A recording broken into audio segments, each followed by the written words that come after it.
ఆదికాండము 4వ అధ్యాయము 6-7 వచనాలను చదువుకుందాం.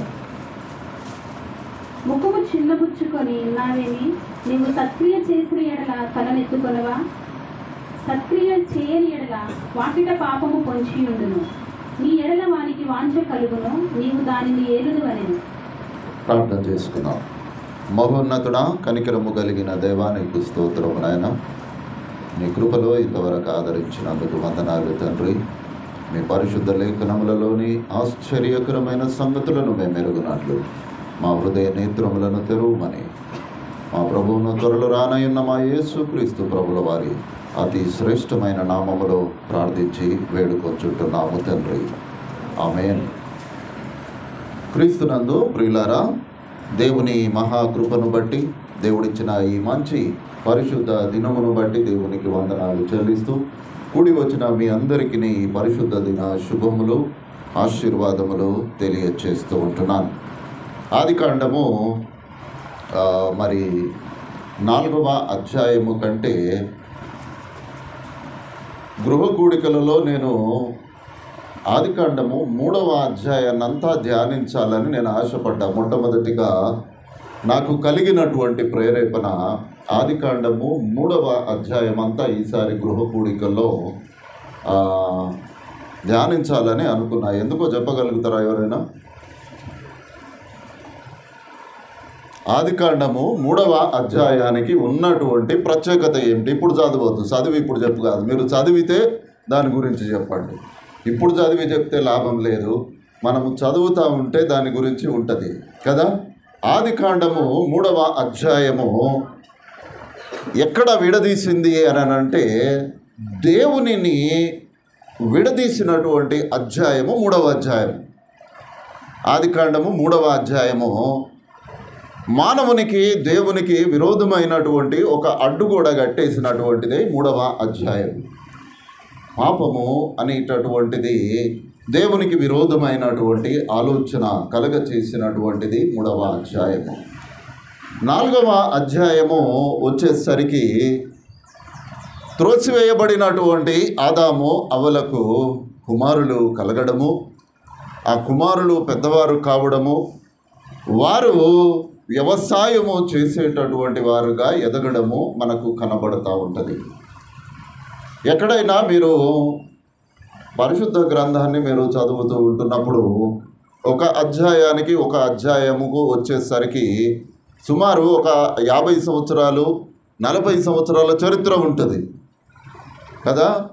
వెంటనే ఆదాము అవ్వను త్రోసివేసినటువంటి 3వ అధ్యాయం నుండి 4వ అధ్యాయముకు వచ్చేసరికి ఇక్కడ కయీను హేబేలు ఇద్దరు కనబడుతూ ఉంటున్నారు. వ్యవసాయం చేయాలి అని అంటే సుమారు ఒక 20-25 సంవత్సరాల వయస్సు కలిగినటువంటి వారుగా వారు ఉండాలి.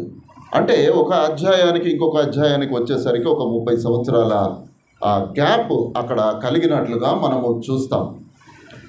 అయితే ఇక్కడ ఈరోజు మనము ధ్యానించాల్సినటువంటి అంశములో 3 విషయాలు నేను మీకు జ్ఞాపకం చేస్తాను. మొట్టమొదటిగా అర్పణ, రెండవదిగా క్రైస్తవ జీవితములలో సత్క్రియలు, మూడవదిగా పాపం. ఈ 3 విషయాలను విస్తారంగా కాదు కానీ కొద్దిగా నేను మాట్లాడాలని ఆశపడుతూ ఉంటున్నాను. ఎందుకొరకనగా ఈ వాక్యము నేను ఇంతకుముందు సంఘముతో నేను పంచుకున్నాను. ఎంతమందికి జ్ఞాపకం ఉందో నాకైతే తెలియదు, కానీ ఈ వాక్యాన్ని నేను పంచుకున్నటువంటి వాడనగానే ఉంటున్నాను. మరలా ఒకసారి ఎందుకో దేవుడి చేత హెచ్చరించబడినటువంటి వాడనై ఈ వాక్యాన్ని ధ్యానించాలని నేను ఆశపడుతూ ఉంటున్నాను. దేవుడైన యెహోవా కయీనుతో, నీకు కోపమేలా? నీ ముఖము చిన్నబుచ్చుకొని ఉన్నావేమి? నీవు సత్క్రియ చేసిన ఎడల తలనెత్తుకొనవా? సత్క్రియ చేయని ఎడల వాకిట పాపము పొంచి ఉండును. నీ ఎడల దానికి వాంఛ కలుగును, నీవు దానిని ఏలుదువు అని అక్కడ చెప్పినట్లుగా చూస్తాము. కయీనుతో దేవుడు అంటున్నాడు, నీకు కోపం ఎందుకయ్యా? ముఖము ఎందుకు చిన్నబుచ్చుకున్నావు? ప్రియమైన దేవుని బిడలారా, ఇక్కడ ఇంకా ఆ కయ్యను హేబేలును చంపలేదు. కేవలము ఒక అర్పణ తీసుకొని వచ్చాడు. అర్పణను దేవుడు అంగీకరించలేదు. కయ్యనుకు కోపం వచ్చింది. కోపము కలిగిన వాడు ఎవడని మనము లేఖనము చెప్తుంది? మూర్ఖుడు అని చెప్తుంది కదా. అందుకనే దేవుడు ఇక్కడ కయ్యనుతో మాట్లాడుతూ ఉంటున్నాడు, నీకు ఎందుకయ్యా కోపము? ఎవరి మీద కోపము నీకు? నీవు ముఖమును చిన్నబుచ్చుకున్నావెందుకు? నీవు సత్క్రియ చేసిన ఎడల నీవు తలనెత్తుకునవా? ప్రియమైన దేవుని బిడ్డలారా, క్రైస్తవ జీవితములలో మనము తలనెత్తుకునేటటువంటి వారముగా మన జీవితాలను కొనసాగించాలని దేవుని ఆశ. ఈ తలనెత్తుకునేటటువంటి పరిస్థితి ఎప్పుడు వస్తుంది అని అంటే సత్క్రియ చేసినప్పుడు వస్తుంది కదా. చాలాసార్లు నేను చెప్తాను కదా, ప్రతిసారి కూడా జ్ఞాపకం చేస్తాను. చదవగలిగిన రాయగలిగిన వారు ఒక పెన్ను పుస్తకం పెట్టుకొని రాసుకోవాలి. కారణం ఏంటిదో తెలుసా? నీవు లేఖనమును చదువుతూ ఉంటున్నప్పుడు, నీవు పరిశుద్ధ గ్రంథాన్ని నీవు ధ్యానిస్తూ ఉంటున్నప్పుడు, బైబిల్ గ్రంథములో ఒకదానికి ఒకటి కలిసేటటువంటి వాక్యాలు అనేకములు ఉంటాయి. చరిత్ర అంతా కూడా కొన్ని వేల సంవత్సరాల చరిత్ర బైబిల్ గ్రంథములో వ్రాయబడినప్పటికీ ఒక ప్రవక్త ప్రవచించినటువంటిది, ఇంకొక ప్రవక్త ప్రవచించినటువంటి మాటలు ఒకే విధంగా బైబిల్లో మనకు కనబడతాయి. కారణము ఏమిటి అనగా, ఇది దేవుని చేత ప్రేరేపించబడి రాయినటువంటిది. కాబట్టి మనము దేవుని లేఖనాన్ని చదవడము కాదు, దేవుని లేఖనాన్ని ఏం చేయాలి? ధ్యానించాలి. ఎక్కడ చెప్పాడు దావీదు ఈ మాట? ధ్యానించమని ఎక్కడ చెప్పాడు కదా. మనం ఎందుకు ధ్యానిస్తాము? మనము చదవము, మనకు అసలు ధ్యానించుడు ఎక్కడిది? ఎక్కడ ధ్యానించమని చెప్పాడు చూసావా? ప్రియమైన దేవుని బిడ్డలారా, నీ ధర్మశాస్త్రమును దివారాత్రములో ధ్యానించుచు దాని యందు ఆనందించువాడు ధన్యుడు. ఇప్పుడు ఎంతమంది ధన్యులం ఉన్నాము ఇక్కడ? ఈ ధ్యానము అనేటటువంటిది ఎక్కడ నుండి వస్తుంది అని అంటే, నీవు రాసుకున్నటువంటిది నీవు చదివేటప్పుడు నువ్వు మరలా రెఫర్ చేస్తావు చూడు. అసలు ఈ మాట నేను ఎక్కడనో చదివానయ్యా, ఈ మాట ఎక్కడ ఉంది అని ఒక్కసారి నీవు రెఫర్ చేసుకొని దానికి ఉన్నటువంటి సంబంధం ఏంటిదయ్యా, అసలు ఆ కాలము యెషయా కాలం ఎక్కడిది, మోషే రాసినటువంటి కాలం ఎక్కడిది అని దాని విషయంలో నువ్వు ఆలోచన చేస్తూ నువ్వు దాన్ని ధ్యానించడము అనేటటువంటిది నీ జీవితానికి ధన్యత కదా. ప్రియమైన దేవుని బిడలారా, ఇక్కడ మరి దేవుడు కయ్యనుతో అంటున్నాడు, నీవు సత్క్రియ చేసిన ఎడల నువ్వు తలనెత్తుకునేవాడుగా ఉంటావు కదా. నీవు అసలు సత్క్రియనే చేయని ఎడల వాకిట ఏం పొంచి ఉంటుందట? పాపము పొంచి ఉంటుంది అని దేవుడు అంటున్నాడు. ప్రియమైన దేవుని బిడ్డలారా, పాపము అనేటటువంటిది మనందరికీ తెలిసినటువంటిది. క్రైస్తవ జీవితానికి పాపానికి ఒక అవినాభావ సంబంధము ఉంది. ఎందుకొరకనగా పాపము నుండి విడుదల కలగ చేయడానికే యేసుక్రీస్తు ప్రభువుల వారు ఈ లోకములోనికి వచ్చారు. ఎవరి కోసం వచ్చాడయ్యా? ఎవరి కోసం వచ్చాడు చెప్పండి కదా. అది కూడా తెలియదు మనకు. ఎవరి కోసం వచ్చాడు అని అంటే ఇప్పుడు చెప్పొచ్చు, నా కోసం వచ్చాడని చెప్పొచ్చు. అది కూడా చెప్తలేరు. అంటే నా కోసం రాలేదు, ఆనాటి ఉన్నటువంటి యూదుల కోసం వచ్చాడని ఒకవేళ మీరు అనుకుంటాడేమో. కానీ నిజంగా ఏంటిదో తెలుసా? నిజమైన మాట ఏంటిదో తెలుసా? సర్వలోక పాపములు మోసుకొని పోవు దేవుని గొర్రెపిల్ల. ఈ ఆలోచన ఎక్కడ నుండి వస్తుంది? మనము ధ్యానిస్తూ ఉన్నప్పుడు వస్తూ ఉంటుంది ప్రియులారా. మనము వాక్యాన్ని ధ్యానిస్తూ ఉంటున్నప్పుడు ఈ ఆలోచనలు దేవుడు మనకు కలగజేస్తాడు, మనము రాసుకునేటటువంటిది కాదు.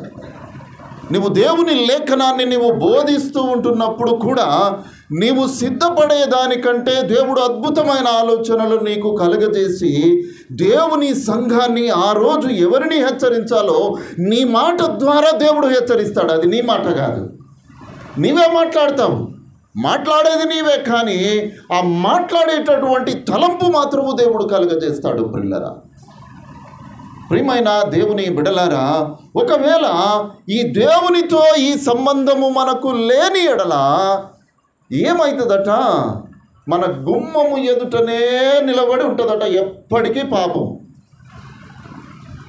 నేను చెప్తలేను ప్రియులరా, దేవుని లేఖనము ఆది కాండములోనే బోధిస్తూ ఉంటుంది. సత్క్రియ చేయని ఎడల వాకిట పాపము పొంచి ఉండును, దానికే నీ మీద ఇష్టము కలుగుతుందట. ఎందుకు ఇష్టము కలుగుతుందయ్యా కదా? ఈ రోజుల్లో యవనస్తులను చూస్తే ఏముందయ్యా, ఏముంది చెప్పు? మీరు లోకంలో పోయి ఎక్కడ ఏ పార్కులల్లా, ఏ రోడ్ల మీద, ఏ బండ్ల మీద, ఏ గల్లీలల్లా, ఏ మూల మీద, మొన్న రాత్రి ఎవరో ఇద్దరు వచ్చి ఒక పిల్లగాడి కారులో కూర్చొని ముచ్చట పెడుతున్నారు, బెదిరించి పంపించేశా. ఎక్కడుందయ్యా పాపము? ఇష్టము కలుగుతుంది అంటారు దానికి. యవనస్తులారా, నేను చెప్తున్నాను, నీకు హృదయంలో స్త్రీ మీద ఇష్టము కలిగిందా, అది నిన్ను ఏలుతుంది అంతే, ఇక ఏమీ లేదు. నీవు దానికి దాసుడవైపోతావు, నీవు దాసురాలవైపోతావు.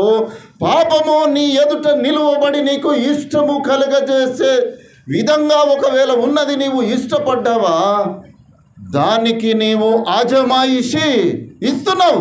ఇక నన్నేలయ్యాక నీ ఇష్టము, నీకు నేను దాసుడనైపోయాను అని చెప్తుంటుంది ప్రియులారా. అందుకే దేవుడు అంటున్నాడు, నీవు సత్క్రియ చేయని ఎడల వాకిట పాపము పొంచి ఉండును, దానికి వాంఛ కలుగును. ఎవరి మీద? మనం లోపల ఉంటామో అది గేటు బయట ఉంటుంది. నీవు రాగానే నాకు నచ్చావయ్యా, నీవు చాలా నచ్చావు నాకు, ఎందుకొరకనగా ఆదివారం దేవుని మందిరానికి పోవడం లేదు అయ్యా, ప్రార్థించడానికి నీవు పోవడం లేదు, నీవంటే నాకు ప్రాణము అని నిన్ను గట్టిగా పట్టుకుంటుందట. ఇక దానికి నీవు బాస్ అయిపోతావు. ఇక బాస్ ఎట్లుంటాడయ్యా? పాపము ఏమి చేయమంటే అది చేయడానికి సిద్ధము. ఇక దానికే మనం బాసులం కాబట్టి ఇక దానికి అదుపు ఉండనే ఉండదు.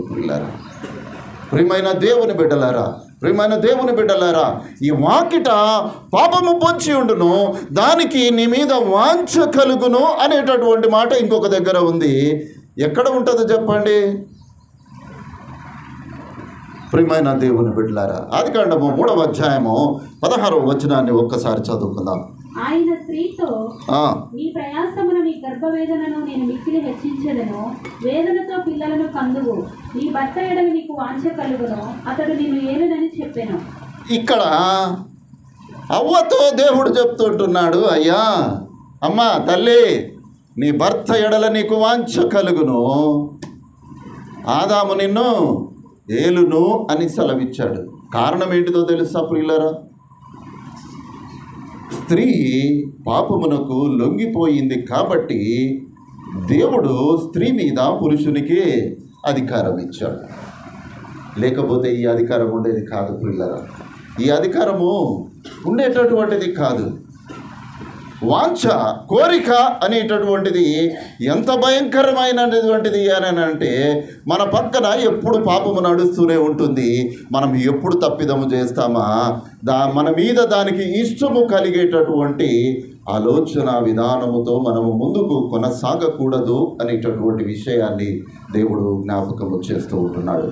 పరిశుద్ధ గ్రంథంలో పాపము అనేటటువంటి మాట ఇక్కడే మొదటగా వ్రాయబడ్డది, అంతకుముందు మీకు కనబడదు. పాపము అనేటటువంటి మాట ఇక్కడే కనబడ్డది. అయితే ఈ పాపము అనేటటువంటి మాట వ్రాయబడడానికి కారణము ధర్మశాస్త్రము అప్పటికి లేదు. ధర్మశాస్త్రమును మీరి ప్రవర్తించిన వాడు పాపములో పడతాడు. ఇది దేవుని లేఖనము సెలవిస్తుంది. కానీ ఆది కాండములో ధర్మశాస్త్రము లేక మునుపే ఇక్కడ పాపము అని మాట వ్రాయబడ్డది. ఎందుకో ఎవరైనా చెప్తారా? కదా, ధర్మశాస్త్రము దేవుడు ఇచ్చాడు, దేవుడే ఇక్కడ చెప్తున్నాడు, వద్దురా నాయన బిడ్డ, మంచి దారి కాదురా బాబు, అక్కడ పోకు నాన్న, ఆ పండు తినొద్దు అని ఇద్దరికి చిలుకలకు చెప్పినట్టు కూసోబెట్టి చెబితే ఏం చేశారయ్యా? ఏం జరిగింది ఆఖరికి? ప్రియమైన దేవుని బిడ్డలారా, ఇక్కడ కయీను హేబేలు యొక్క అర్పణను మొట్టమొదటిగా మనము జ్ఞాపకం చేసుకోవాలి ప్రియులారా. మనము అర్పించేటటువంటి అర్పణ కదా, ఎన్నోసార్లు ఈ మాటను నేను మీకు జ్ఞాపకం చేశాను. కానీ మన హృదయాంతరంగములో నుండి ఏదైతే మనము ఆలోచన చేసి మనము అర్పిస్తుంటున్నామో, మనము అర్పించేటప్పుడు మన హృదయమును పరిశీలన చేసుకొని అర్పించాలి. ఎదుటి వారిని బట్టి కానీ, లేకపోతే పక్క వారిని బట్టి కానీ, సంఘములో ఉన్నటువంటి వ్యక్తులను బట్టి కానీ, వారు చేస్తున్నారు నేను చేయకపోతే బాగుండదు అనేటటువంటి ఆలోచన మనము కలిగి ఉన్నామా, నీ వాకిట పాపము పొంచి ఉంటుంది అనేటటువంటి విషయాన్ని దేవుడు జ్ఞాపకము చేస్తూ ఉంటున్నాడు. సామెతల గ్రంథము 21వ అధ్యాయము 27వ వచనము. భక్తిహీనులు అర్పించు బలులు హేయములు, దురాలోచనతో అర్పించిన ఎడల అవి మరీ హేయములు. భక్తిహీనులు అర్పించు అర్పణలు హేయమట. ఇక అది హేయమే కాకుండా దురాలోచన. క్రైస్తవ జీవితములలో ఇది ఉండకూడదు ప్రియులారా. దేవునికి ఏది చేసినా నా దేవుని కొరకు చేస్తున్నాను, నా దేవుని పరిచర్య కొరకు చేస్తున్నాను, నా దేవుని నామము హెచ్చించబడులాగున నేను చేస్తున్నాను అనేటటువంటి ఆలోచన ఉండాలి. ఈ దురాలోచన ఎక్కడికి వెళ్ళి వస్తుందో తెలుసా? ఎక్కడికి వెళ్ళి వస్తుందో చెప్పండి. అబ్బా నేను 5,000 కానుక ఇచ్చాను, ఈ పాస్టరు దానికి చేస్తాడా లేకపోతే మింగుతాడా? ఎక్కడ ఉంటుందయ్యా దురాలోచన? ఉంటుందా ఉండదా ప్రియులారా? ఒకవేళ పాస్టర్ మింగిండే అనుకో, ఎవడు చెప్పుకోవాలి లెక్క? నువ్వా చెప్పేది? మింగినటువంటి వాడు కదా చెప్పాల్సింది లెక్క దేవునికి. దురాలోచన ప్రియులారా. మొన్న మణిపూర్కు మన పిల్లలు జమ చేసినటువంటి కొంత కలిపి 10,000 పంపించాను. వారు వేరే రాష్ట్రంలో ఉన్నారు, మనం ఇక్కడ ఉన్నాం. మనకు కూడా ఆలోచన రావచ్చేమో, ఈ పైసలు పంపించినాం, వాడు ఉన్నాడా, మింగిండా, ఏం చేసిండో, ఇచ్చిండా లేదా కదా. మనకు అవసరం లేదు పిల్లరా. నువ్వు దేనికోసం ఇచ్చావు? నువ్వు దేనికోసం ఇచ్చావు? ఏ ఉద్దేశంతో నీవు ఇచ్చావు? దేవుని పని జరిగించబడాలని నీవు ఇచ్చావు. ఇక దురాలోచన ఎందుకు? దేవుడు కార్యము జరిగించుకుంటాడు, దేవుడు కార్యం జరిగించుకుంటాడు. అంతేగాని ఈ భక్తిహీనత కలిగినటువంటి జీవితాలను పెట్టుకొని మనము దేవునికి అర్పిస్తే అది దేవునికి హేయము. ఇంకా ఆ ఆలోచనలో దురాలోచన కలిగి మనం అర్పిస్తే అది ఇంకా హేయము అని దేవుడు అంటున్నాడు. ప్రియమైన దేవుని బిడ్డలారా, అర్పణ దేవునికి ప్రీతికరమైనటువంటిదిగా ఉండాలి. ఇక్కడ కయీను యొక్క అర్పణ దేవుడు అంగీకరించకపోవడానికి కారణం ఏంటిదయ్యా? మంచి అర్పణనే తెచ్చి ఉండవచ్చును, హేబేలు కయీనులు మంచి అర్పణనే తెచ్చి ఉండవచ్చును. కానీ హృదయాంతరంగంలో ఉన్న ఆలోచన విధానము సరి అయినదిగా లేకపోతే అది దేవునికి హేయమైనటువంటిదిగా ఉంటుంది అనేటటువంటి విషయాన్ని దేవుడు జ్ఞాపకం చేస్తూ ఉంటున్నాడు. ఈనాటి సంఘాలు కూలిపోవడానికి కారణం ఏంటిదో తెలుసా ప్రియులారా? ఈ ధనమే. అర్పించేటటువంటి అర్పణ, ఈ అర్పించేటటువంటి అర్పణ అక్కడ సంచిలో వేస్తే ఇది ఇక్కడ ఉంటుంది, ఇక్కడ పెట్టుకుంటాము ప్రియులారా. ఈ అర్పణ ఏమైపోతుంది? ఈ అర్పణ ఏమైపోతుంది? ఈ అర్పణ ఏమైపోతుంది? మాస్టర్ మాకు క్రిస్మస్కు గిఫ్ట్లు ఇవ్వలేదు, ఏం చేశాడయ్యా, నేను 10 రూపాయలు ఇచ్చా, పండుగ చేసుకుంటున్నాడు క్రిస్మస్ అని అనుకుంటామేమో. ప్రియమైన దేవుని బిడ్డలారా, జాగ్రత్త కలిగి మనము ప్రవర్తించుదాము. దేవునికి నీ హృదయపూర్వకంగా అర్పణ అర్పించు. నీవు అర్పణ అర్పించలేకపోతే నీవు క్షేమముగా ఇంట్లో ఉండు. కానీ నీవు దురాలోచన, భక్తిహీనత కలిగి నీవు అర్పణను నీవు అర్పిస్తూ ఉంటున్నావా? దేవుడు అంటున్నాడు, నీ అర్పణ నాకు హేయమైనటువంటిదిగా కనబడుతున్నది నా ప్రియ బిడ్డ. నీ వాకిట పాపము పొంచి ఉన్నదేమో, జాగ్రత్త అని దేవుడు ఈ ఉదయకాలము మనల్ని హెచ్చరిస్తూ ఉంటున్నాడు. మలాకి గ్రంథము 1వ అధ్యాయము 8వ వచనం ఒకసారి చదవండి.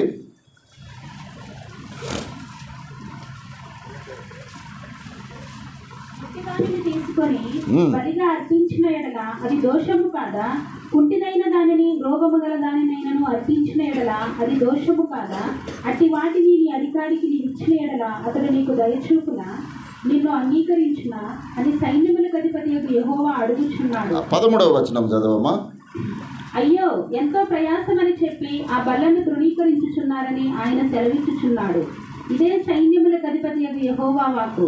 మరియు దోచబడిన దానిని, కుంటి దానిని, తెగులు దానిని మీరు తెచ్చుచున్నారు. ఇలాగుననే మీరు నైవేద్యములు చేయుచున్నారు. మీ చేత నేను ఇట్టి దానిని అంగీకరించునా అని యెహోవా అడుగుచున్నాడు. నేను ఘనమైన మహారాజునై ఉన్నాను. చాలమ్మా.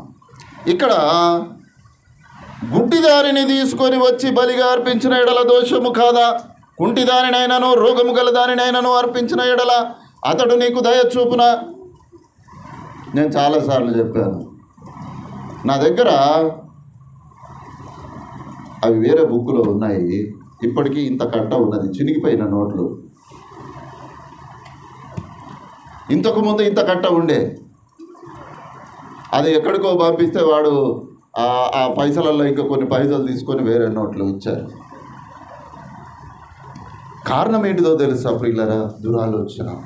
దురాలోచన ఎక్కడ కలుగుతుంది అని అంటే, అందులో వేస్తున్నాను కదా, ఈ చినిగిపోయింది అందులో పడేస్తే దరిద్రం వదులుతుంది. అది జేబులో ఉన్నంత మట్టుకు ఎంత బాధ అని అంటే ఇది ఎవడు తీసుకుంటలేడు. అబ్బా 20 రూపాయలు ఏం చేయాలి, అబ్బా తిన్నవాడు తీసుకుంటలేడు, 20 రూపాయలు ఏం చేయాలని ఆలోచన చేస్తూ శనివారం పోయి ఆదివారం వస్తుంది. అబ్బా వచ్చింది రాస్తాను, చల్ది అమ్మ తీసుకొని పోయి అలా పడేస్తే దరిద్రం వదులుతుంది, ఈ బాధ పోతుంది. ఇక ఆయన ఏం చేసుకుంటాడో చేసుకొని అనే ఒక ఆలోచన, దురాలోచన. దేవుడు అంటున్నాడు, కుంటిదానిని, గుడ్డిదానిని నీవు తీసుకొని వచ్చి నాకు అర్పిస్తే ఆ దేవుడు నీకు దయ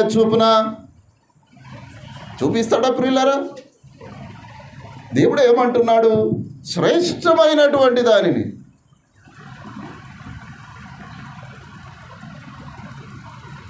ప్రియమైన దేవుని బిడ్డలారా, ఒక్కసారి మనల్ని మనము పరిశీలన చేసుకోవాలి. ఎందుకొరకనగా దోచబడిన దానిని, కుంటి దానిని, తెగులు దానిని మీరు తెచ్చుచున్నారు. మీరు ఇలాగు నైవేద్యము చేయుచున్నారు. మీ చేత నేను అట్టి దానిని అంగీకరించునా అని దేవుడు అడుగుచుంటున్నాడు. కయ్యని యొక్క హృదయము ఇదే విధంగా ఒకవేళ ఉండవచ్చును. అందు నిమిత్తమే దేవుడు అంటున్నాడు, అయ్యా కయ్యను, నీకెందుకయ్యా కోపము? ముఖము చిన్నబుచ్చుకున్నావెందుకు? సత్క్రియ చేయని ఎడల, సత్క్రియ చేసిన ఎడల నీవు తలనెత్తుకునవా? సత్క్రియ చేయని ఎడల వాకిట పాపము పొంచి ఉండదు. అది పొంచి ఉంటే పర్వాలేదు ప్రియులారా, అది అక్కడ ఏదో ఉంది, ఆ గేట్ దగ్గర కుక్క ఉంది, అది మనల్ని ఏమంటలేదు, పోతుంటే వస్తుంటే ఏమంటలేదు అని అంటే బాధ లేదు. అది అక్కడ కావలిగా ఉందేమో, బయటోడు వస్తే మరుగుతుందేమో అని అనుకుంటున్నాము. అది ఒకరోజు మనల్నే మన పిక్క పట్టుకొని కొరికితే ఎట్లుంటుంది? అది పొంచి ఉంటుంది.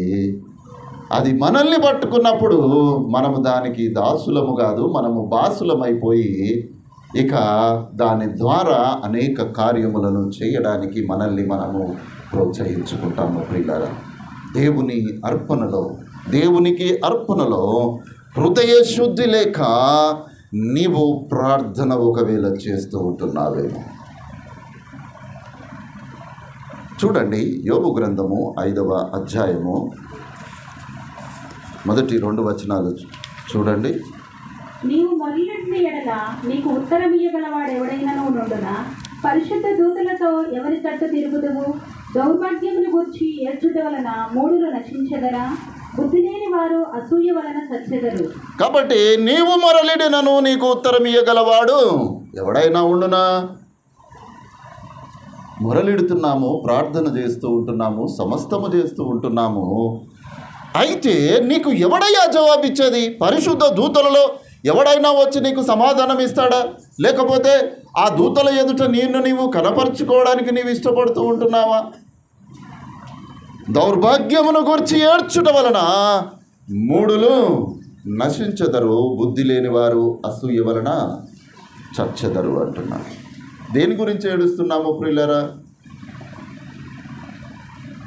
దేవునికి మనము చేసేటటువంటి క్రియలు న్యాయమైనవిగా కనబడక దౌర్భాగ్యమును మన జీవితములలో ఉంచుకొని దాని గురించి నువ్వు ఏడుస్తుంటున్నావేమో, నువ్వు నశించిపోతావు అని దేవుడు అంటున్నాడు. ఎప్పుడట?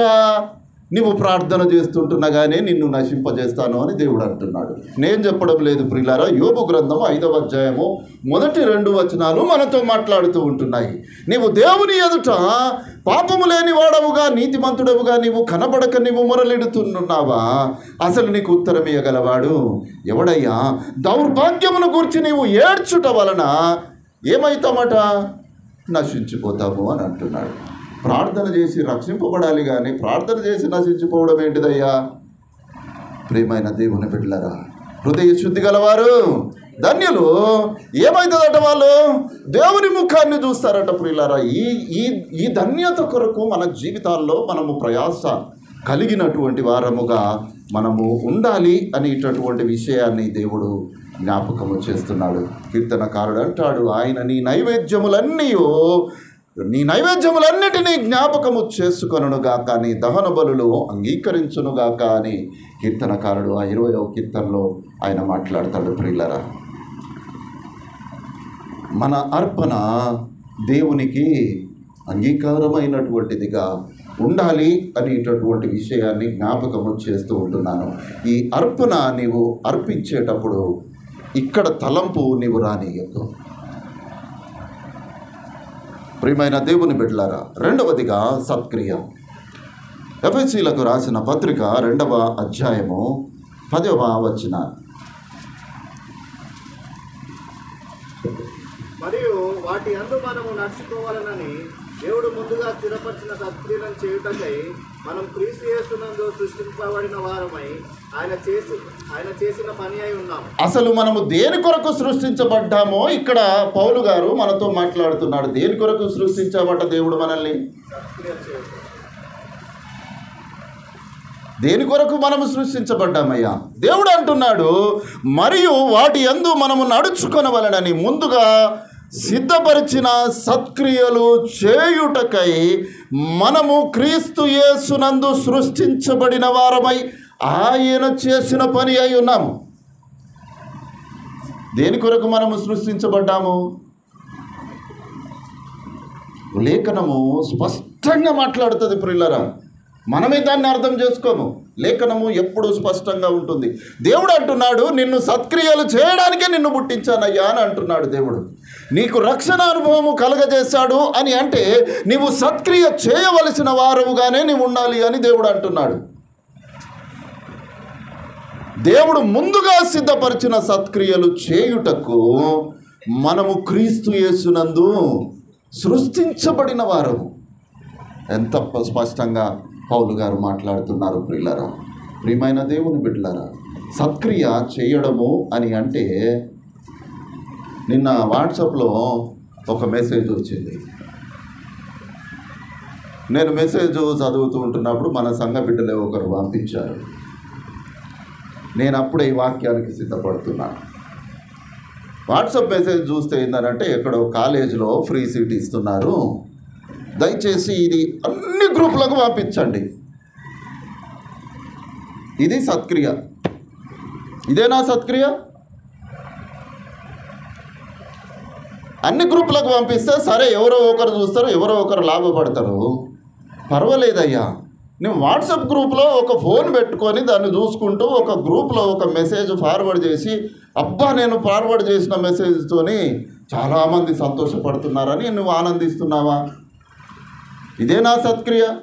సత్క్రియ ఎక్కడ చేయాలయ్యా? నీకు తెలిసినటువంటి సత్క్రియ నీ ఎదుటివాడు బాధపడుతూ ఉంటున్నప్పుడు వానికి నీవు చేయాలి.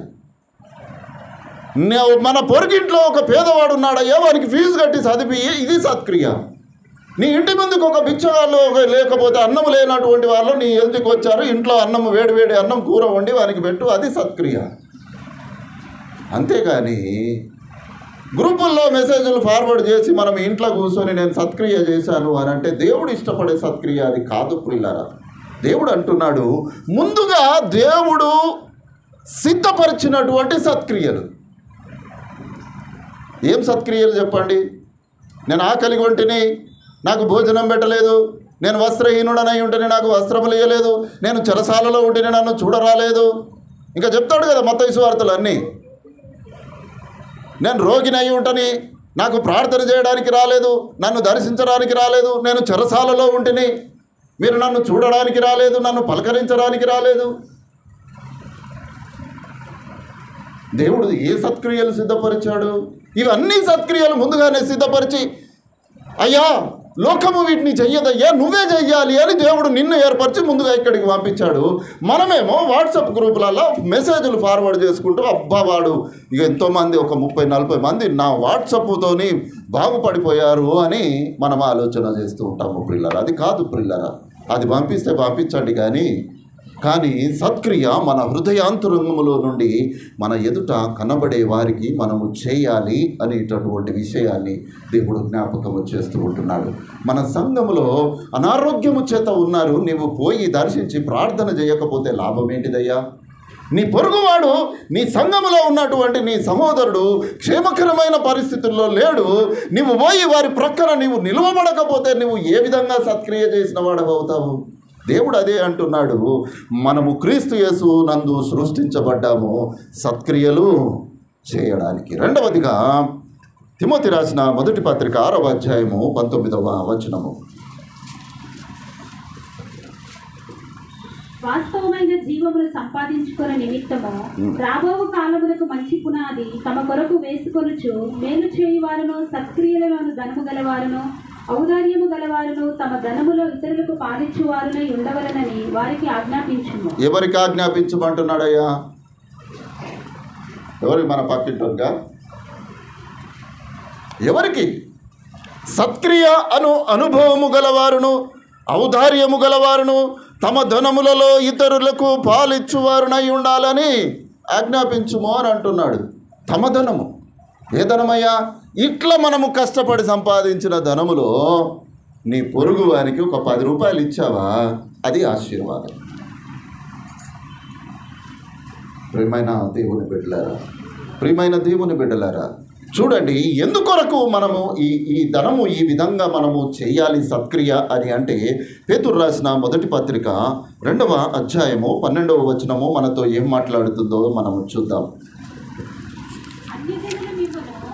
ఏ విషయములలో దుర్మార్గులను దూషించుదో ఆ విషయములలో వారు మీ సత్క్రియలను చూచి వాటిని బట్టి దర్శన దినమున దేవుని మహిమపరచినట్లు వారి మధ్యను మంచి ప్రవర్తన గలవారై ఉండవలెనని మిమ్మల్ని బతిమాలుకొనుచున్నాను. ఇక్కడ చెప్పబడుతున్నటువంటి మాట, అన్యజనులు మిమ్ములను ఏ విషయములో దుర్మార్గులని దూషితురో ఆ విషయములలో మీరు మీ సత్క్రియలను చూచి ఏం చేయాలట? దేవుని రాకడ దినములో దేవుడు మహిమపరచబడాలట. ప్రియమైన దేవుని బిడ్డలారా, మనల్ని దూషిస్తున్నటువంటి వారు మన సత్క్రియలను చూసి మనల్ని ప్రేమించాలి అని దేవుని లేఖనము మనతో మాట్లాడుతూ ఉంటుంది. ప్రియమైన దేవుని బిడ్డలారా, ఈ సత్క్రియ ఎక్కడ పుట్టింది అని అంటే, అక్కడ అర్పణ దేలేదు, ముఖము చిన్నబుచ్చుకున్నాడు. ఎందుకయ్యా అర్పణ దేలేదు, ముఖము నీవు చిన్నబుచ్చుకున్నావు, నీవు సత్క్రియ చెయ్యలేదు కదా అని దేవుడు కయ్యనుతో మాట్లాడిన దానిని బట్టి ఆ కయ్యను పొందినటువంటి శాపము మనందరికీ తెలిసినటువంటిది. తెలుసా ఎవరికైనా కయ్యను పొందిన శాపము? కయ్యను పొందినటువంటి శాపము బైబిల్లో తెరవకండి నాన్న. దేశదిమ్మరైపోయాడు ప్రియులారా. ప్రియమైన దేవుని బిడ్డలారా, ఎవరైతే దుర్మార్గులని దూషిస్తారో వారి మధ్య మీ సత్క్రియలు దేవునిని మహిమపరిచేటటువంటివిగా ఉండాలి అనేటటువంటి విషయాన్ని దేవుడు జ్ఞాపకం చేస్తున్నాడు. యేసుక్రీస్తు ప్రభుల వారే ఆ మాటను మాట్లాడతారు. చూడండి, మత్తయి సువార్త 5వ అధ్యాయము 16వ వచనము. మనుష్యులు మీ సత్క్రియలను చూసి పరలోకమందున్న మీ తండ్రిని మహిమపరచినట్లు వారి ఎదుట మీ వెలుగు ప్రకాశింపనీయుడు. మనుష్యులు మీ సత్క్రియలను చూడాలి ప్రియులారా. మన క్రియలు మంచివై ఉండాలి అని దేవుడు అంటూ ఉంటున్నాడు. నిజంగా కూడా మీరు లోకములో ఎప్పుడైనా జ్ఞాపకము చేసుకున్నారో లేదో కానీ క్రైస్తవులకు సత్క్రియలు చేసే ఆలోచన ఎక్కువగా ఉంటుంది. పేదవారు కనబడ్డప్పుడు కానీ ఏదైనా కానీ ఇటువంటివి చేయడానికి బహుగా ఆశపడేటటువంటి వారుగా ఉంటారు. కానీ దౌర్భాగ్యము ఏమిటి అని అంటే వారికంటే ఎక్కువగా దురాలోచన కలిగిన క్రైస్తవులే ఈ లోకంలో ఉన్నారు. మన ఒక పెద్ద సంఘంలో ఒక 2 పేజీల లేఖ రాశారు. అక్కడ సుమారు వారానికి ఒక 40-50 లక్షల రూపాయలు సాధారణ కానుకలు వస్తాయి. ఒక హార్వెస్టో క్రిస్మస్ వచ్చిందంటే 2 కోట్లు 3 కోట్లు ఉంటుంది. ఇప్పుడు ఇయ్యడం అయితే ఇచ్చారు. ఎవరిచ్చారు? అందరూ ఇచ్చారు. మరి దేవునికి ఇచ్చానయ్యా నాకెందుకు అని మర్చిపోక ఈ పైసలు ఏమైనాయి? ఒక పెద్ద లెటర్లు రాసి ఊరంతా పంచిపెట్టారు. అది అన్యజనుల చేతుల్లోకి కూడా వెళ్ళింది. నా దగ్గర కూడా ఒక కాపీ ఉంది. ఇది ఏ విధంగా దేవుని మహిమపరిచేది ప్రియులారా? అసలు నువ్వు ఇచ్చుడెందుకు, నువ్వు అడుగుడెందుకు? ఇవ్వకపోతే దరిద్రం వదులుతుంది కదా కదా. అసలు కయ్యను అర్పణ చేయకపోతే అసలు బాధనే ఉండకపోయేది కదా. అర్పణ తీసుకొచ్చాడు. ఆ అర్పణలో దురాలోచన కలిగి ఉన్నాడు. ఆ దురాలోచనను బట్టి సత్క్రియ చేయని విధం మనిషిగా దేవుడు ఎంచాడు. ఆ సత్క్రియ చేయని దానిని బట్టి పాపములో కొనిపోబడి దేశదిమ్మరిగా మారినటువంటి వాడుగా ఉంటున్నాడు ప్రియులారా. ఎంత దౌర్భాగ్యం కదా ప్రియులారా, ఎంత దౌర్భాగ్యం. దేవుని పరిచర్యకు మనము చేస్తున్నటువంటిది అది దేవునికి అంగీకారమైనటువంటిదిగా ఉండాలి. మన యవ్వన బిడ్డలను నేను వారి గురించి ఎప్పుడు ప్రార్థన చేస్తూ ఉంటాను. ఇంతకుముందు సంఘ పెద్దలు అనేకులు ఉదయకాలంలో వచ్చి చేసేవారు. వారు కొద్దిగా పెద్దగా అయినారు. ఇక వాళ్ళు చేస్తున్నారులే మనం ఎందుకని అనుకుంటున్నారో ఏమో. ప్రియమైన దేవుని బిడ్డలారా, సత్క్రియ చేయడానికి చిన్న పెద్ద ముసలి అనేటటువంటి తేడా ఏం లేదు. నా దేవుని సన్నిధిలో నేను సత్క్రియ చేయాలి అనే ఆశ మనము కలిగి ఉండాలి. మనం ఆశ కలిగి ఉండాలి. దాని వలన దేవుని యొక్క ఆశీర్వాదము ఎల్లవేళలా మనతో ఉంటుంది. మన వాకిట పాపము అసలు ఉండనే ఉండదు. దానికి నీ మీద ఇష్టం కలగడానికి నీ వాకిట పాపము అసలు పొంచి ఉండదు. ఎందుకొరకనగా నీతిమంతుని గుమ్మము యొద్దట దానికి అధికారము దేవుడు ఇయ్యలేదు. ఎవడైతే తప్పుదమ్ము చేస్తాడో వాడిని పట్టుకోవడానికి అది పొంచి ఉంటుంది. ప్రియులారా, ప్రియమైన దేవుని బిడ్డలారా, మనుష్యులు మీ సత్క్రియలను చూచి పరలోకమందున మీ తండ్రి మహిమపరచబడినట్లు మీ యొక్క క్రియలను, మీ యొక్క సత్క్రియలను వారి ఎదుట ఎట్లుండాలట? వెలుగుగా ఉండాలి అని యేసుక్రీస్తు ప్రభువుల వారు ఆనాటి ప్రజలకు చెప్పినటువంటి మాటను మనము జ్ఞాపకం చేసుకుంటున్నాం. మొట్టమొదటిగా మనం ధ్యానం చేసుకున్నాము? అర్పణ జ్ఞాపకము చేసుకున్నాము. రెండవదిగా సత్క్రియను జ్ఞాపకము చేసుకున్నాము. ఇక పాపము అనేటటువంటి విషయాన్ని మనము ధ్యానము చేసుకొని ముగించుకుందాము. ఎఫెసీయులకు రాసిన పత్రిక 1వ అధ్యాయము 6వ వచనము.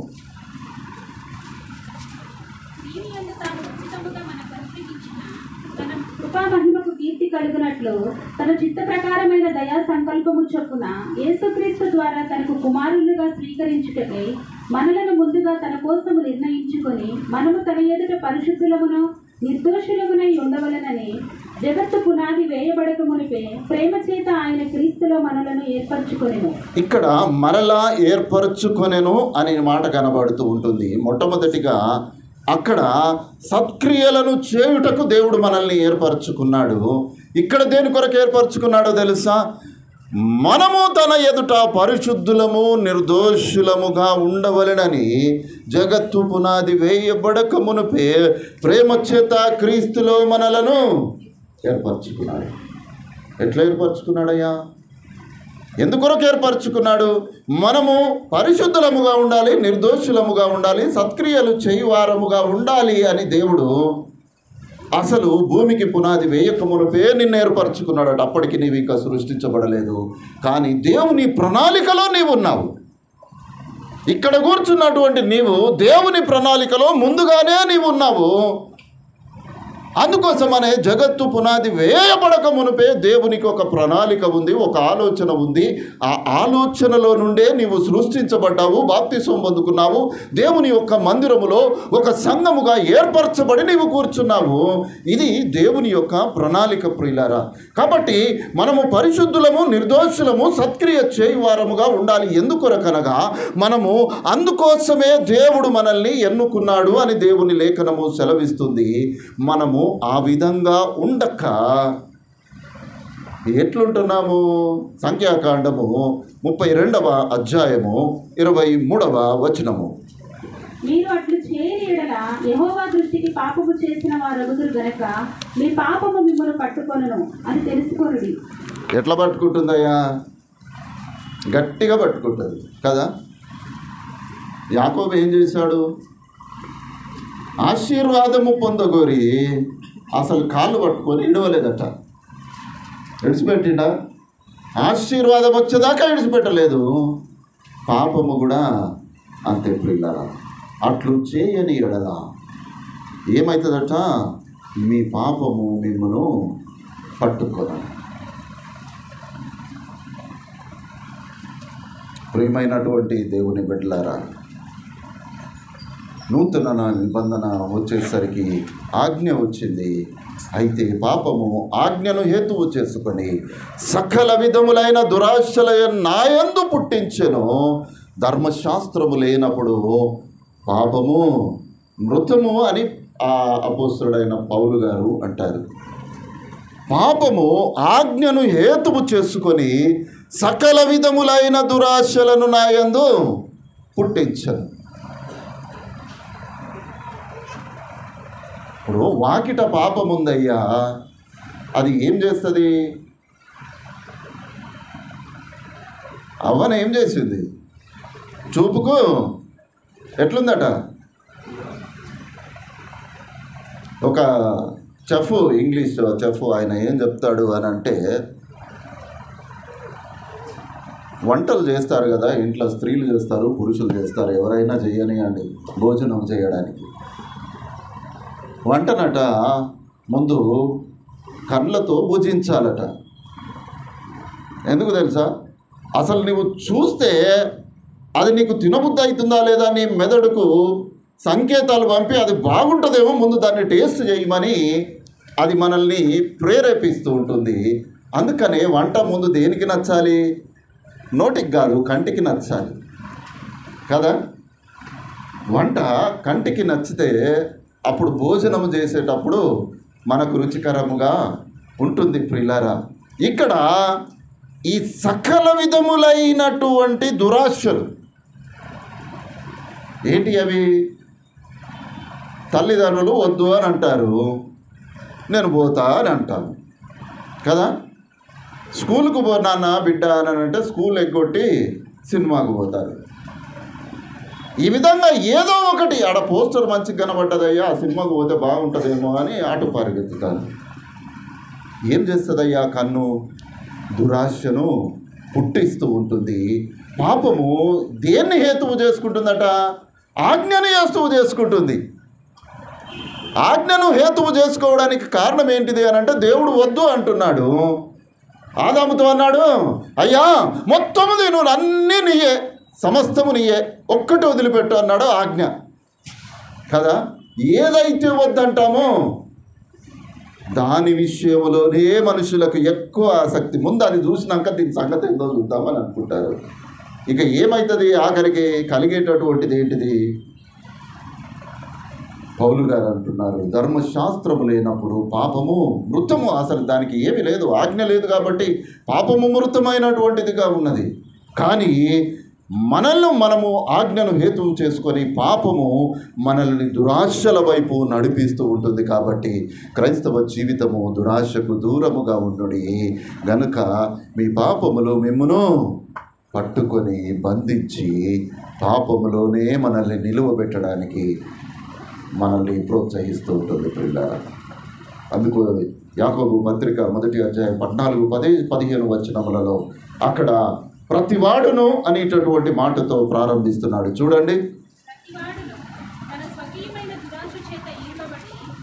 కల్పబడిన వాడై శోధింపబడను. దురాశ గర్భము ధరించి పాపములు కనగా పాపము పరిపక్వమే మరణమును కనను. ఇక్కడ ప్రతివాడును తన స్వకీయమైనటువంటి దురాశలు ఆజ్ఞను హేతువు చేసుకొని ఏ పాపమైతే నీ గుమ్మము ఎదుట పొంచి ఉంటుందో అది తన స్వకీయమైనటువంటి దురాశల చేత ఈడవబడి మరలు కొల్పబడినటువంటి వాడై ఏం చేస్తున్నాడట? శోధింపబడతాడు. శోధింపబడిన వాడు బట్టి ఉంటాడా? ఈ దురాశ ఏం చేస్తుందయ్యా? నాకు కావాలి, నాకు కావాలి, నాకు కావాలి, నాకు కావాలి, కావాలి, కావాలి అని అది గర్భము ధరిస్తుంది. గర్భము అని అంటే మానవ జీవితములలో ఇక విడవకూడనటువంటి బంధము దాంతో ఏర్పరచుకుంటాడు. కాబట్టి ఆ దురాశ గర్భము ధరించి ఏం చేస్తుందట? పాపమును ఇంటి ముందట కాదు, గుమ్మముల వద్దు నాయన, నా ఇంట్లో ఉండు అని తీసుకొచ్చి ఎక్కడ పెట్టుకుంటారు? భార్యాభర్తల మధ్యలో పాపాన్ని కూడా వండబెట్టుకొని దానితో సహవాసము చేస్తూ ఉంటారు. దేవుడు అంటున్నాడు, దురాశ గర్భము ధరించి పాపమును కనగా. ఒక స్త్రీ తన బిడ్డను కంటే ఎక్కడ పెట్టుకుంటుందయ్యా? ఎక్కడ పెట్టుకుంటుంది? తన పక్కలో ఉంటుంది, తన ఒళ్ళో ఉంటుంది. దురాశ గర్భము ధరించి పాపమును కన్నదా, అది ఎక్కడ ఉంటుంది? అది నీతోనే ఉంటుంది, నీలోనే ఉంటుంది, నీ ప్రక్కనే ఉంటుంది. నిన్ను విడవక హత్తుకొని నీతోనే జీవితాంతము కొనసాగి నిన్ను ఎక్కడికి నడిపిస్తుంది అనగా, నీవు పరిపక్వం అవ్వాలి. పరిపక్వమయ్యే వరకు పాపములో నిన్ను బంధించి నిన్ను మరణమునకు చేర్చుతుంది. ఈ మరణము లోక సంబంధమైనది కాదు, ఆత్మ సంబంధమైన రెండవ మరణానికి నిన్ను నీసుకొని పోయి అగ్నిగుండములో పడవేస్తుంది అని యాకోబు భక్తుడు మనతో మాట్లాడుతూ ఉంటున్నారు. ఎక్కడికి వెళ్ళి వచ్చిందయ్యా ఈ పాపము? అర్పణ నుండి వచ్చింది కదా. అర్పణ అర్పించేటప్పుడు నీవు సత్క్రియ లేని వాడుగా నీవు అర్పించావు కాబట్టి పాపము నీలో వచ్చింది. పాపమును నీవు కనగా ఏమవుతుంది? అది మన పక్కలోనే ఉంటుంది. అది పరిపక్వమవుతుంది. ఒక కాయను మనము పండు కావాలి అని ఎదురు చూస్తాము. దేవుడు కూడా నీ పాపమును పరిపక్వమయ్యే వరకు దేవుడు నీతోనే ఉంచుతాడు. దేవుని మాటలు కూడా విని కూడా దాని ప్రకారము నడవక ప్రభువా అని నన్ను పిలుచుడు ఎందుకు? అసలు దేవుని మందిరంలో కూర్చోవడం ఎందుకయ్యా? నీవు మందిరంలో ఉన్నా, నీవు ఇంట్లో ఉన్నా, నీవు ఎక్కడ ఉన్నా నీవు దేవుని దృష్టిలో సమానుడవే అనేటటువంటి విషయాన్ని జ్ఞాపకము చేయబడుతూ ఉంటున్నాము. ప్రియమైన దేవుని బిడ్డలారా, ఎందుకొరకనగా దేవుని లేఖనము చాలా కఠినమైన మాటలు మనతో మాట్లాడుతూ ఉంటుంది. ఈ కఠినము మన జీవితములలో ఉంచుకొని చేదైనటువంటి దానిని బయటకు త్రోసి పాపము నుండి విడుదల పొందుకొని మనము కనినటువంటి మనలో నివసిస్తున్న పాపము నుండి దూరముగా పారిపోతూ దేవునికి సమీపముగా జీవించడానికి మన జీవితాలను పురికొల్పుకొని ముందుకు కొనసాగాలి. అంతేగాని ఇక కుటుంబంలో ఎప్పుడూ గొడవలే ఉన్నాయ్యా, ఇవి ఇట్లనే కొనసాగించు అని అనుకుంటున్నావా? నీవు పాపముతో సహవాసము చేస్తున్నావు, పాపముతోనే నీవు సంసారము చేస్తున్నావు అనేటటువంటి విషయాన్ని దేవుడు జ్ఞాపకం చేస్తూ ఉంటున్నాడు. ప్రియమైన దేవుని బిడ్డలారా, ఒక్కసారి మనల్ని మనము పరిశీలన చేసుకుందాము. దేవుడు ఏమంటున్నాడో తెలుసా? రండి అయ్యా, నా యొద్దకి రండి, మన వివాదమును తీర్చుకుందాము అని అంటాడు. దేవునితో వివాదము కలిగి ఉన్నామా ప్రియులారా? ఉన్నామా? నీ గృహములో శాంతి సమాధానము లేదా? నీవు దేవుని యొద్దకు రావలసిన వారవుగానే నీవు ఉన్నావు. నీ జీవితములలో పాపమును అంటిపెట్టుకొని నీవు ఉన్నావా? నీవు దేవుడు పిలుస్తున్నాడు, రా నా యొద్దకి రా, అసలు నీకు నాకు మధ్యలో ఉన్నటువంటి ఆ వివాదం ఏంటిది, ఆ అడ్డుగోడ ఏంటిదో మనిద్దరమే తేల్చుకుందాము. మీ పాపములు రక్తము వలె ఎర్రనివైనను అవి హిమము వలె తెల్లబడును, మీ పాపములు కెంపు వలె ఎర్రనివైనను అవి గొర్రెబొచ్చు వలె నేనే తెల్లగా చేసి నిన్ను పంపిస్తాను అని దేవుడు అంటున్నాడు. నీకు నాకు మధ్యలో ఉన్న వివాదము అది ఏదైనా సరే మీరు నా యొద్దకు రండి అని యెషయా ప్రవక్త ద్వారా దేవుడు మాట్లాడుతున్నాడు. 1వ అధ్యాయము 18వ వచనంలో. ఇప్పుడైనా సరే నీవు దేవుని యొద్దకు రావడానికి నీవు ఇష్టపడుతూ ఉంటున్నావా, లేకపోతే ఇదే జీవితంతో ఇదే విధంగా ఉండని ఏదైతే అదైంది, ఎంతవరకు అయితే అంతవరకు అయింది, నేను చూసుకుంటా, నీ అంతేందో చూస్తా అని అనుకుంటున్నావా? దేవుడు అంటున్నాడు, నీ అంతు నీవు చూసుకుంటే నీ అంతు కూడా నేను కూడా చూస్తాను అని దేవుడు నీతో మాట్లాడుతూ ఉంటున్నాడు. దేవుడు ఈ ఉదయకాలం నీకు ఒక ఆప్షన్ ఇస్తూ ఉంటున్నాడు. నీవు నా యొద్దకు రా, నీవు నా యొద్దకు రా, నీకు నాకున్న వివాదం ఏంటిదో మనమే తెలుసుకుందాము. మనుషులతో నీకు అవసరం లేదు. నీ పక్షమున యుద్ధము చేయువాడు నీ దేవుడు. ప్రియమైన దేవుని బిడ్డలారా, కొన్ని వ్యాజ్యాలు ఏం చేయాలి? దేవునికి వదిలేసేయాలి. అన్నీ మనమే చేయకూడదు ప్రియులారా.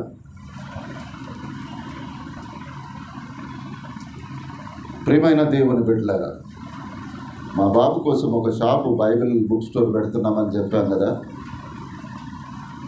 2 రోజులు కొన్ని సామాన్లు తెప్పించిన తర్వాత నాకు అనిపించింది, అసలు దేవుని చిత్తము దీంట్లో ఉందా లేదా అని. దేవుని చిత్తం ఉందా లేదా? ఎక్కడ అడిగినా రెంట్ 25,000, 20,000, 18,000.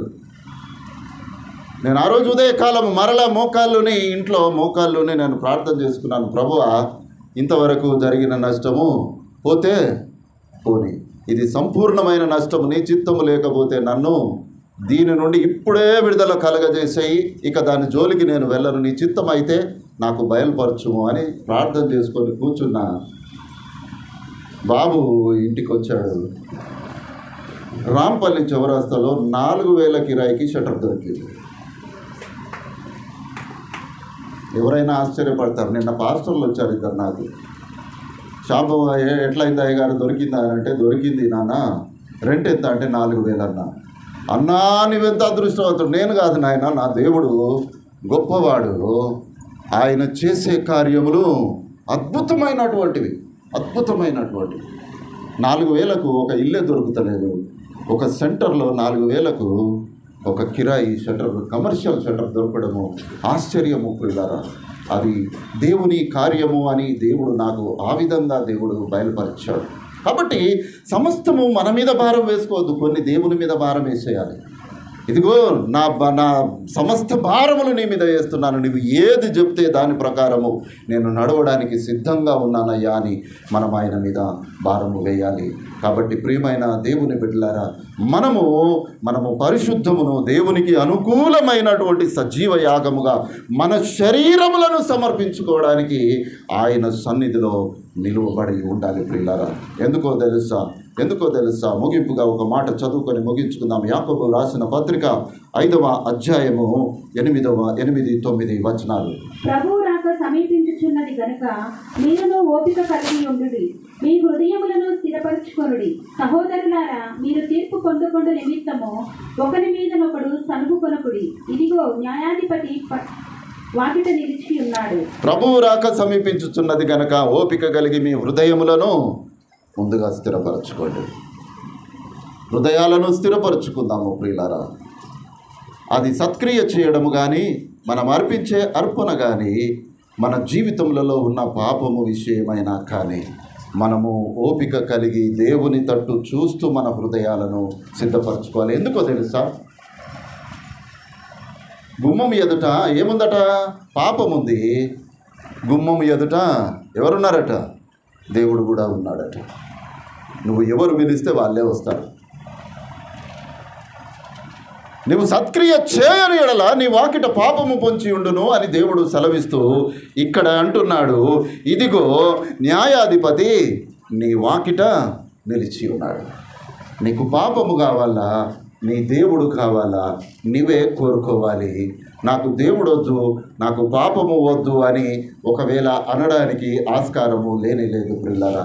నీవు దేవుడు వద్దు అని నీవు అనుకున్నావా, ఖచ్చితంగా పాపము నీకు స్నేహితుడైపోతుంది, దానితోనే నీవు జీవిస్తావు. పాపమును వదిలిపెట్టి దేవుని నీవు ఆకర్షిస్తున్నావా, నీతో కూడా నేను భోజనము చేస్తాను అని దేవుడు వాగ్దానము చేస్తూ ఉంటున్నాడు.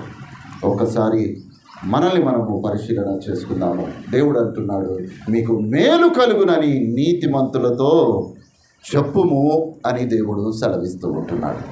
మీకు మేలు కలుగునని నీతిమంతులతో చెప్పుము అని యెషయా ప్రవక్త ద్వారా 3వ అధ్యాయం 10వ వచనంలో దేవుడు ఈ ఉదయకాలము మనతో మాట్లాడుతున్నాడు. అటువంటి గొప్ప కృప, దేవుని ప్రేమ, ఆయన సదాకాల జ్ఞానము మనందరికీ తోడై ఉండును గాక.